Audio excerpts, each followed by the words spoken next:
Today's leaders are struggling.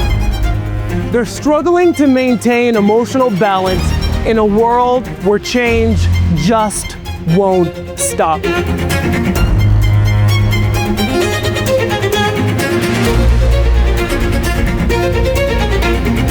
Excessive burnout, dysfunctional team dynamics, and reduced performance everywhere.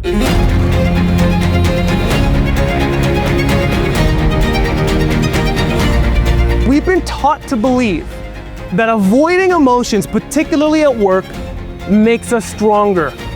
This is a lie. When we avoid our emotions, we also avoid what they're trying to tell us, and there's critical information in there. We end up being disconnected from the people that we're leading because we don't know what they're feeling. We cannot solve emotion-based problems without emotion-based solutions.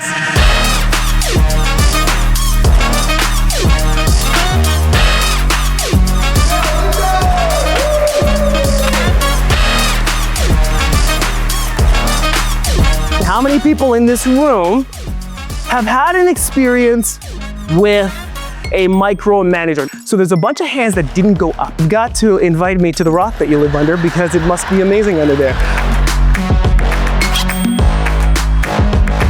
I've spent nearly 2 decades and over 10,000 hours in my practice as an executive leadership coach specializing in emotional intelligence, focused on this problem and how to solve it.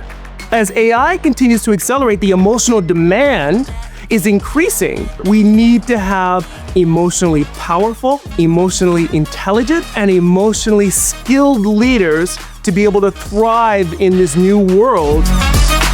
We actually need to pivot from being emotionally avoidant to emotionally engaged, which then makes us available to developing critical emotional intelligence skills. Emotions being the foundational component to human connection, human interaction, to building deep, meaningful relationships, and even performance.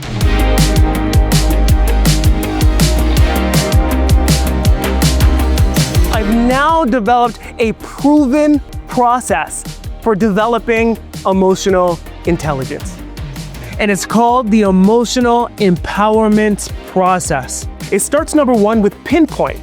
And there we have to identify our emotional intelligence strengths and gaps. Number two, we've got to outline and identify our emotional intelligence goals as observable behaviors. 3, we got to work. We got to put these new skills and these new behaviors to work in real world situations. 4, we've got to evaluate. And then number 5, we got to reinforce. So what I want to do today is to help you to be able to cultivate your own emotional power so that you can maintain emotional balance regardless of the chaos and disruption that you face. So that you can have those tough conversations and really support people to learn, grow, and become better versions of themselves. And so that you can connect more deeply and meaningfully with others so that they feel seen, valued, and inspired to really show up and perform at their best. Very engaging speaker, first of all. I think the message is resonant. I think it's very important. I think it's very timely. These aren't conversations that we want to have, but they're conversations that I had to have. Very much enjoyed the experience, have a lot to work on, and a great opportunity for personal growth. Every single human being deserves to experience the full version of themselves. Where do you live emotionally? What's your emotional climate? Self-awareness, the understanding, what am I feeling and why? I know what it feels like to feel a strong sense of imposter syndrome and question myself. When we can leverage organizations as a space for people to become emotionally empowered, we truly do create a better world.